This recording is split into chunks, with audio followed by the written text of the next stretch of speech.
Inside the royal palace, jealousy rarely appeared openly. It lived behind polite smiles, quiet conversations, carefully chosen words, and doors that closed whenever important decisions were being made. The queen had spent years building her position within the royal family. She was respected, feared, and accustomed to having the final word.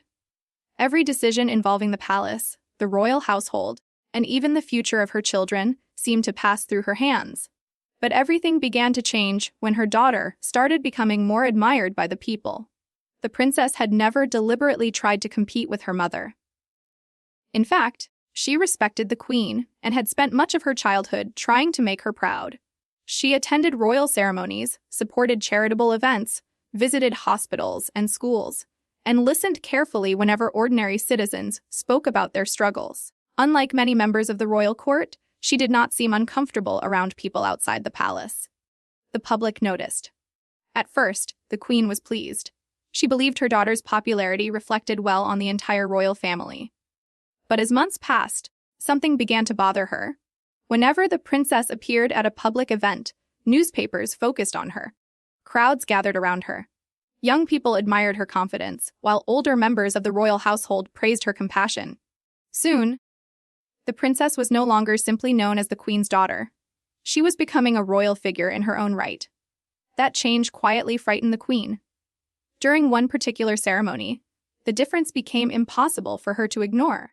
The princess had been invited to speak about a new program supporting struggling families. She spoke without complicated royal language.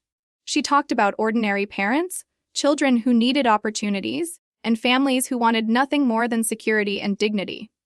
When she finished, the audience applauded for several moments. The queen sat nearby with a controlled expression on her face.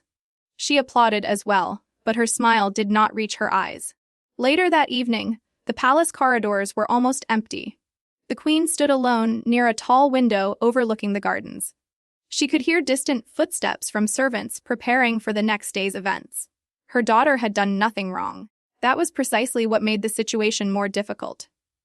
The queen could not accuse her of betrayal. She could not openly criticize her popularity. Doing so would make the queen appear jealous and unreasonable. Instead, she began looking at her daughter differently. Every successful appearance became a threat. Every compliment the princess received became another reminder that the public was beginning to form its own opinion of the young royal. The queen started asking questions. Who was advising the princess? Who was helping her prepare speeches? Which members of the royal household were becoming close to her?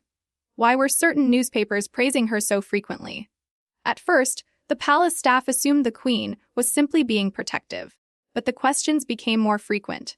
The queen also began comparing her daughter with other members of the royal family. She would criticize small mistakes that nobody else noticed. If the princess gave a confident speech, the queen would say she had been too bold. If she remained quiet, the queen would accuse her of appearing weak. If she made a decision independently, the queen would remind her that she was still a member of the royal family and therefore had responsibilities to obey. Nothing the princess did seemed good enough anymore. The princess noticed the change but could not understand it. One evening, she approached her mother privately and asked if she had done something wrong. The queen looked at her for a long moment before answering. She told her daughter that popularity could be dangerous. She warned her that people could become fascinated with a royal one day and turn against that same person the next. The princess listened carefully. She assumed her mother was trying to protect her. She did not realize that the warning contained something much darker. The queen had begun to believe that her daughter's popularity needed to be controlled before it became impossible to control. From that moment, small changes began appearing throughout the palace. The princess's schedule was altered without explanation. Some of the people who had previously worked closely with her were reassigned. Invitations to important meetings suddenly stopped arriving. When the princess asked why, she was told that the queen had decided to reorganize royal responsibilities. Then came the subtle criticism. A palace advisor would casually mention that the princess was becoming too ambitious. Another would suggest that she should be more careful about how often she appeared in public. Someone else would quietly question whether she truly understood the responsibility that came with her position. The comments seemed unrelated, but they were not. They were the first pieces of a much larger plan. The queen understood that destroying someone publicly was dangerous. If she attacked her daughter directly, people might sympathize with the princess. So she chose a different strategy. She wanted the princess to slowly lose the trust of the people around her. She wanted doubts to appear before accusations. She wanted whispers before scandals. And most importantly, she wanted everyone to believe those doubts had developed naturally.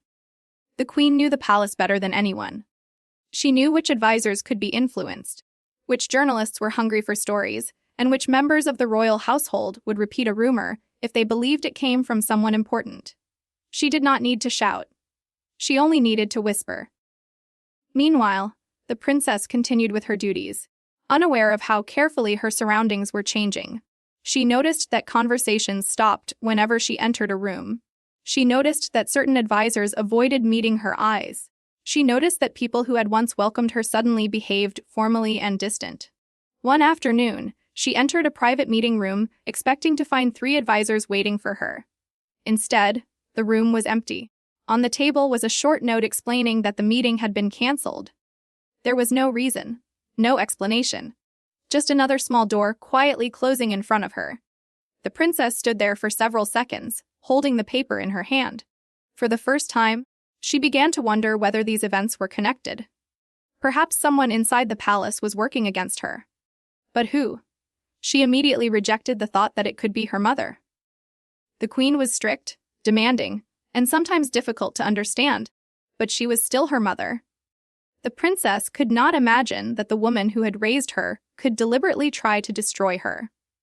That belief would soon become the greatest weakness the queen was counting on. The queen's plan became more calculated as she realized that her daughter still trusted her completely. She knew that an open confrontation would only make the princess suspicious, so she decided to make the attack invisible. There would be no single moment when the princess could point to and say, "My mother is trying to destroy me." Instead, everything would happen gradually, through carefully planted doubts and carefully chosen people. The queen began by controlling access to her daughter. Several members of the princess's personal staff were suddenly replaced. Some were transferred to different parts of the palace, while others were given new responsibilities that kept them away from her. The official explanation was always reasonable. The palace was restructuring its household staff. Certain schedules needed to be changed. Some people were needed elsewhere. Nobody questioned the queen's authority. The princess noticed the changes, but she initially accepted them. Then the queen turned her attention toward the princess's public image. She knew that the princess had earned the affection of ordinary people because she appeared sincere and approachable. So the queen began suggesting that her daughter was becoming too involved in public affairs. During private conversations with senior advisors, she raised concerns about the princess's judgment. She would say that her daughter was young. She would mention that the princess sometimes spoke without fully understanding the political consequences of her words. She would quietly suggest that too much independence could create problems for the royal family. None of these statements sounded like an attack. They sounded like the concerns of a worried mother. That was exactly why they were so effective. The advisors began looking at the princess differently. A speech that had once been considered confident was now described as reckless. A charitable project that had once been praised became something that needed closer supervision. A disagreement with a royal official was no longer viewed as a normal difference of opinion. It became evidence that the princess was supposedly difficult to control. The queen was changing the meaning of everything her daughter did. Meanwhile, she began using the palace press to create small stories. Nothing was ever written as a direct accusation. Instead, the stories contained questions. Was the princess becoming too independent? Was she prepared for greater responsibility? Were some of her recent decisions creating tension inside the royal household? Should a young royal be given so much freedom? These questions appeared innocent. But repeated often enough, they began creating uncertainty. People who had never questioned the princess started wondering whether there was something they did not know. The queen understood the power of suggestion. A rumor did not need to be proven to cause damage. Sometimes, simply hearing the same question repeatedly was enough to make people suspicious. The princess eventually noticed the change in public reaction. At one event, she arrived expecting the usual warm reception. Instead, She saw reporters watching her more carefully than before. Some asked unusual questions about her relationship with the royal family. Others wanted to know whether she disagreed with the queen on certain matters. The princess was surprised. She had never publicly criticized her mother. She had never announced a disagreement with the queen. Yet somehow, people were beginning to believe that a conflict existed between them. She returned to the palace that evening confused and frustrated. She asked one of her remaining trusted staff members where the rumors were coming from. The answer was uncertain. Nobody seemed to know. That uncertainty was exactly what the queen wanted. At the same time, she began creating situations where the princess could appear irresponsible. Important information was sometimes delivered to her late. Meetings were changed without giving her enough notice. Documents requiring her attention occasionally arrived incomplete. Then, when the princess struggled to respond quickly, the queen would quietly criticize her for being unprepared. The pattern became increasingly difficult to ignore. If the princess questioned why she had not received important information, she was accused of making excuses. If she stayed silent, people assumed she had nothing to say. If she defended herself, she appeared defensive. If she trusted the palace staff, she risked being messled. The princess was being placed inside a trap where every reaction could be used against her. The queen's most dangerous weapon, however, was not the palace staff or the press. It was the princess's own trust. The queen knew exactly which subjects would hurt her daughter emotionally. She knew that the princess cared deeply about the royal family's reputation. She knew that the princess hated disappointing people and would rather accept blame than create a public argument. So the queen began using guilt. During private conversations, she reminded her daughter of everything the family had sacrificed for her. She told her that being born into royalty meant giving up personal freedom.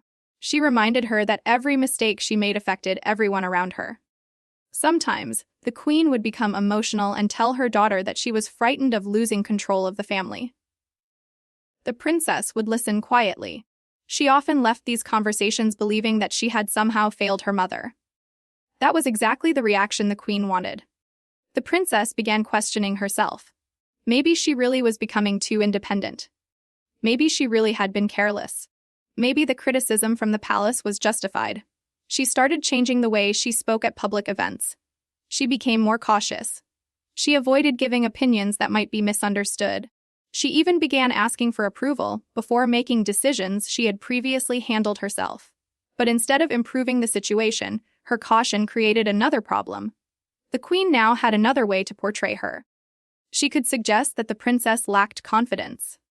She could claim that the young royal was struggling under pressure. She could tell advisors that her daughter was not ready for greater responsibility. The trap was becoming tighter. Then the queen made her next move. She privately approached several senior members of the royal household and told them that the princess needed to be monitored more closely. She did not accuse her daughter of committing a serious offense. Instead, she spoke about concern. She talked about responsibility. She talked about protecting the monarchy. She presented herself as a mother trying desperately to prevent her daughter from making a terrible mistake. The advisors listened. Some believed her completely. Others had doubts, but were too cautious to challenge the queen openly. Soon, the princess found herself surrounded by people who were no longer simply advising her. They were watching her. Every conversation seemed to carry hidden meaning. Every decision was questioned. Every mistake was remembered. And every success was quietly minimized. Then came the rumor that changed everything. A story began circulating inside the palace that the princess had secretly criticized the queen during a private meeting. According to the rumor, she had supposedly called her mother outdated and claimed that the royal family needed a new generation of leadership. The princess had never said those words. But the rumor spread quickly. By the time she heard about it, several people already believed it. She immediately went to the queen to deny it. The queen listened without interrupting. Her expression remained calm. Then she asked her daughter a simple question. If you did not say it, why are so many people repeating it? The princess had no answer. She knew she had been framed, but she could not yet prove it. The queen then told her that this was exactly why she had been worried. She said that the princess was surrounded by people who might be using her. She warned her that if she continued trusting the wrong advisors, the consequences could become serious. For the first time, the princess felt completely isolated. The person she expected to defend her was instead making her feel as though she were responsible for the entire situation. She returned to her room that night and began thinking about every strange event that had happened over the previous weeks. The staff changes, the canceled meetings, the missing information, the strange questions from reporters, the rumors, the sudden criticism. For the first time, she stopped looking at each incident separately. She began seeing a pattern, and somewhere inside the palace, the queen was quietly watching that pattern take shape exactly as she had planned. The princess slowly began to understand that something had changed, but she still could not see the full picture. Every day inside the palace seemed to bring another small problem. A meeting was moved without informing her. A trusted advisor suddenly became distant. A newspaper published another suspicious story about her. Even members of the royal household who had once greeted her warmly now spoke to her with unusual caution. The palace that had once felt like home was beginning to feel like a place where everyone was watching her. She tried to remain calm. She continued attending official events, meeting citizens, supporting charitable projects, and fulfilling every responsibility expected of her. She believed that if she continued behaving with dignity, the rumors would eventually disappear. Instead, they became stronger. One morning, the princess received an invitation to attend an important royal gathering. It was an event where senior members of the royal family and several influential advisors were expected to discuss future charitable initiatives. The princess prepared carefully. She arrived at the designated room only to discover that the meeting had already started. Everyone became silent when she entered. She immediately felt that something was wrong. The queen looked at her from across the table, but said nothing. One of the senior advisors finally explained that they had been discussing concerns about the princess's recent public activities. The princess was confused. She asked what concerns they were referring to. The advisor hesitated before mentioning several newspaper reports, suggesting that the princess had been acting independently without proper approval. She looked toward her mother. The queen remained silent. The princess explained that every project had been approved through the proper channels. She reminded them that she had followed the procedures she had been given. But instead of accepting her explanation, another advisor questioned whether she understood the responsibilities of her position. The conversation became increasingly uncomfortable. The princess realized that she was not being asked for an explanation. She was being judged. When she returned to her room, she sat quietly for several minutes. She could not understand how everything had changed so quickly. A few months earlier, she had been one of the most trusted young members of the royal family. Now, the same people who had once praised her were questioning her character and judgment. She began withdrawing from people. She stopped sharing personal thoughts with members of the palace staff because she no longer knew whom she could trust. She became careful about what she said during meetings. She avoided private conversations because she feared her words could be repeated and twisted. Even simple conversations became stressful. If she laughed with someone, she wondered whether people would claim she was not taking her duties seriously. If she disagreed with an advisor, she worried that someone would describe her as arrogant. If she remained quiet, people might say she was hiding something. The princess was trapped in a situation where there seemed to be no safe response. Her isolation became even worse when one of her closest friends at the palace suddenly stopped visiting her. The princess asked what had happened. Her friend avoided giving a direct answer. Eventually, she admitted that people had been warning her to keep her distance from the princess. They said the princess was becoming controversial. They said being seen too closely with her could create problems. The princess was deeply hurt. She had never imagined that palace politics could reach into her personal relationships. For the first time, she began to realize that the rumors were not simply appearing in newspapers.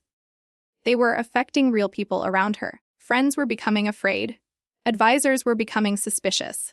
Staff members were becoming distant. The princess felt as though an invisible wall was being built around her. She began spending more time alone. But the more isolated she became, the easier it was for the queen to control the story surrounding her. When the princess stopped appearing at certain public events, palace officials quietly suggested that she was overwhelmed by pressure. When she became quieter during meetings, people interpreted her silence as uncertainty. When she refused to answer questions from journalists, newspapers described her as secretive. Everything she did seemed to confirm the story that had been created about her. The princess eventually realized that defending herself emotionally was not enough. She needed facts. She started keeping copies of every official document she received. She recorded the dates of meetings. She kept notes about instructions given by advisors. She began comparing the information she received with what had actually happened. At first, she did not know what she was looking for. She simply wanted to understand why so many things were going wrong. Then she noticed something unusual.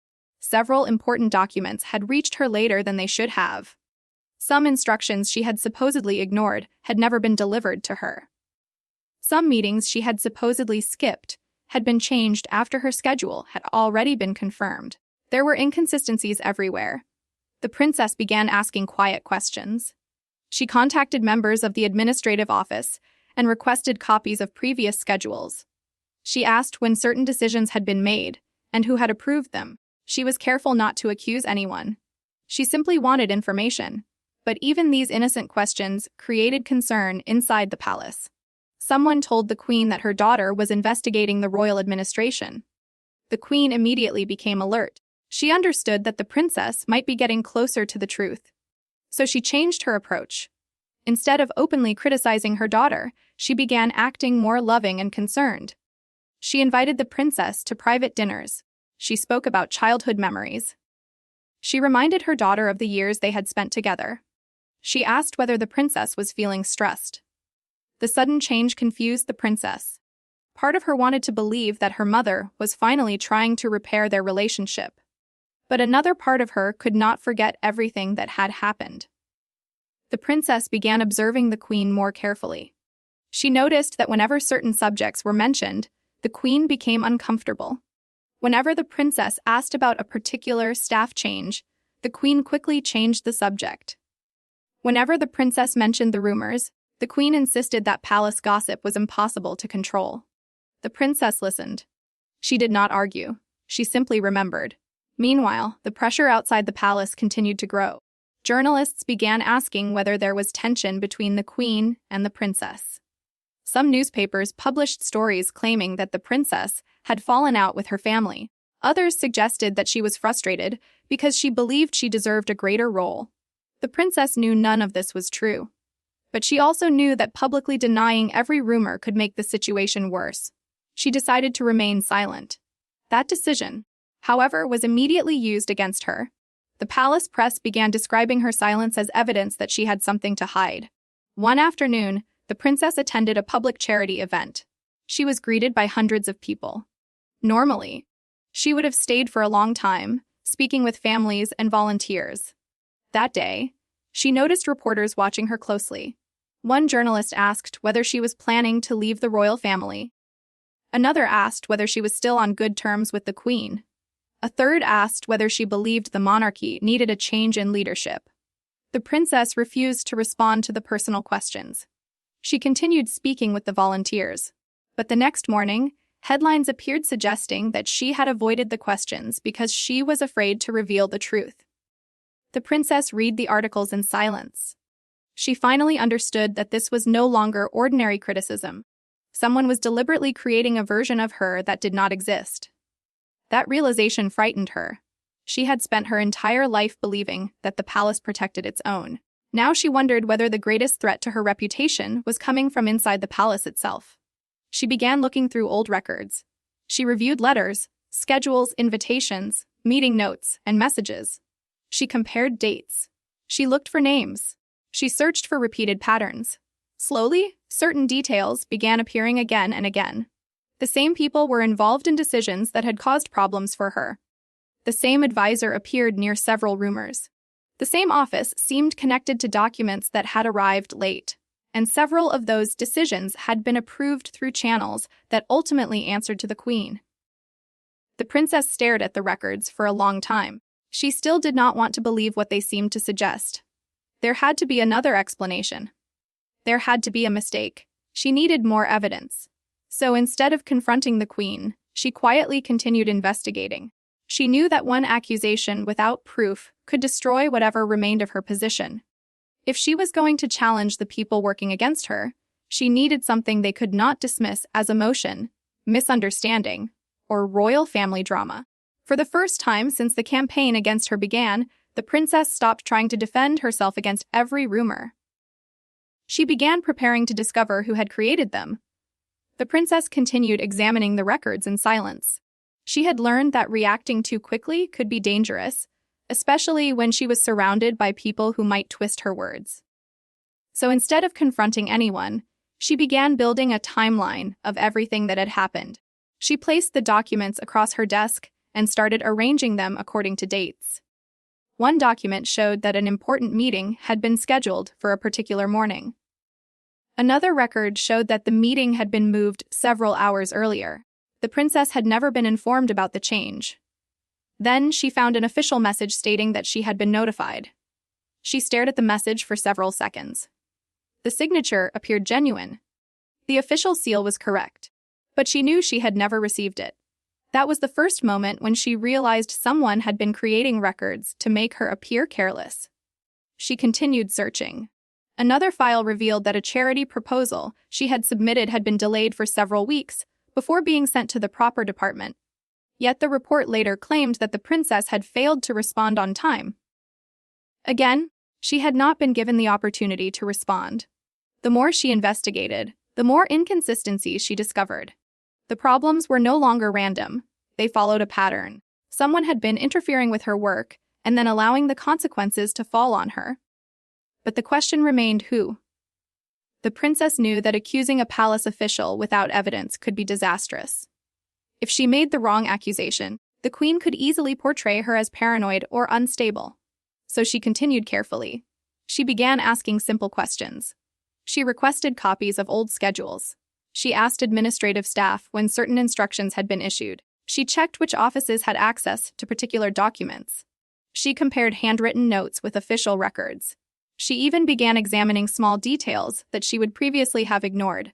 One afternoon, she discovered something that immediately caught her attention.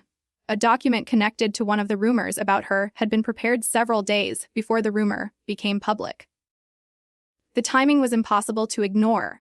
Someone had known that the story would appear before the princess had even been given a chance to respond.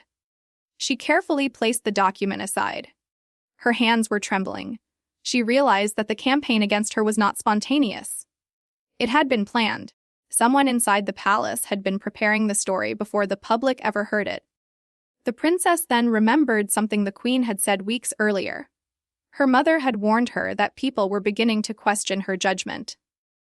At the time, the princess had thought it was simply a mother's concern. Now the words sounded different. The queen had known. Perhaps she had known more than she had admitted. The princess did not want to believe it. She remembered her childhood. She remembered how her mother had held her hand during her first royal ceremony. She remembered the lessons the queen had taught her about dignity, responsibility, and loyalty. She remembered being told that the royal family had to stand together, especially during difficult times. Those memories made the discovery even more painful. The princess could accept that a palace advisor might betray her. She could accept that a journalist might spread false information. But accepting that her own mother might be behind it was almost impossible. She decided to investigate the queen's involvement without directly approaching her. The princess knew there were only a few people in the palace who could authorize the changes that had affected her. She began tracing each decision back to its source. Some records led to senior advisors. Others led to administrative departments. But again and again, the final approval came through the queen's office. That alone was not enough. The queen was responsible for many royal decisions. Her approval could appear on hundreds of documents. The princess needed something more direct. She contacted a former palace secretary who had recently left the royal household. The secretary was hesitant to speak. She clearly feared the consequences. The princess assured her that she was not asking for gossip. She only wanted the truth.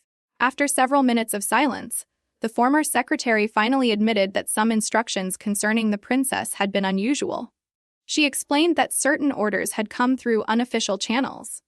Sometimes, the queen's office would request changes without leaving the usual paperwork. The secretary had found the practice strange, but had never questioned it. The princess asked whether the secretary still had copies of those instructions.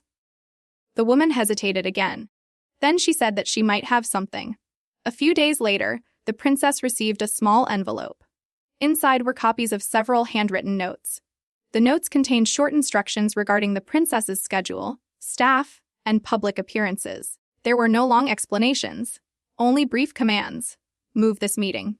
Remove this advisor. Delay this announcement. Change the guest list. Monitor her public appearances. The princess read each note carefully. Then she saw something that made her heart sink. The handwriting was familiar. She had seen it many times before. It belonged to someone extremely close to the queen, a senior member of the queen's private office. The princess immediately realized that the person could not have acted alone. The instructions were too sensitive. The changes were too consistent, and the timing matched the campaign against her almost perfectly. Still, she needed proof connecting the instructions to the queen herself. Without that, the queen could simply dismiss everything as the actions of an overzealous advisor. The princess began looking for a direct connection. She reviewed appointment records. She checked private meeting schedules. She examined communication logs that had been preserved by the palace administration. Then she found a meeting that had never appeared on her official calendar. It had taken place between the queen and the senior advisor shortly before one of the largest rumors about the princess had been published. The meeting lasted almost an hour. The official reason was listed as a discussion about household administration, but there was no detailed record of what had been discussed. The princess knew this was important. She needed to know whether anyone else had been present. She quietly contacted a palace employee who had worked near the queen's private office on that day. The employee was reluctant at first, but after realizing that the princess was already aware of the meeting, the employee finally spoke. She remembered seeing the senior advisor enter the queen's private office carrying a folder. The folder had been marked with the princess's name. The employee could not hear the entire conversation, but she remembered one sentence because it had been spoken loudly enough to be heard outside the room. The queen had reportedly said that the princess needed to be removed from the upcoming public program. The princess froze when she heard this. That program had been the same event where journalists later began questioning her reputation. The timing was too precise. The pieces were beginning to connect. The princess returned to her room and spread everything across her desk. The documents, the schedules, the notes, the staff statements, the communication records, the missing meetings, the altered instructions, the rumors. For the first time, the story began to make sense. Someone had deliberately created obstacles around her. Someone had then allowed those obstacles to make her appear incompetent. Someone had encouraged rumors to damage her reputation, and someone inside the queen's office had been coordinating the process. But the princess still needed one final piece. She needed something that could not be explained away as the actions of an individual advisor. She needed direct evidence that the queen had personally approved the plan. Without it, the queen could deny everything. The princess therefore decided not to confront her mother yet. Instead, she waited.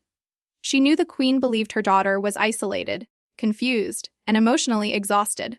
That belief gave the princess an advantage. For the first time, the queen did not know how much her daughter had discovered.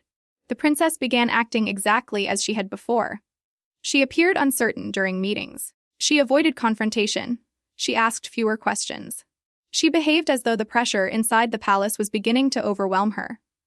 The queen noticed the change and seemed satisfied. She believed the plan was working. The princess, however, was watching carefully.